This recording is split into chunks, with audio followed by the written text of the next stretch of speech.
ibyaha byanjye Yesu yaragikoreye, watigeze gukora icyaha na kimwe.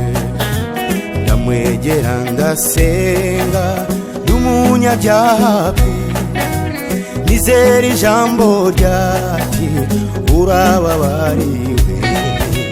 Maze ibindusha byose ndabimukorera, nta wundi utari Yesu wabyihanganira.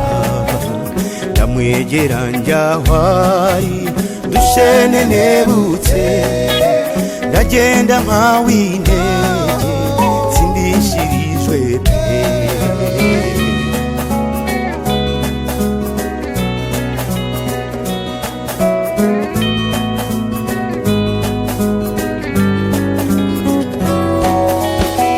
Amaganya yanjye nyakugwaho nawe, rukira muriwe amamahuye.